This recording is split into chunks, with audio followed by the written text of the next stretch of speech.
Hello guys, gagawa tayo ng pampabango sa bahay. Yeah, like this. Damit ka nun, no? Ha? Hindi na, okay na to. Gagawa po tayo ng pampabango sa bahay. Balik ko muna ulit. Yan. Okay, ma'am. Gamit ka nito. Face mask. Ganito. Face mask. Gagawa po tayo. Tingnan yung bilbil ko.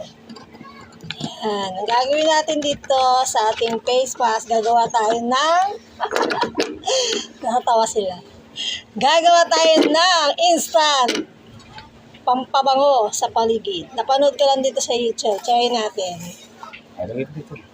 Actually, Excuse me. ayan, nakikita. Liwanag masyado. Kiluwanan ng liwanag.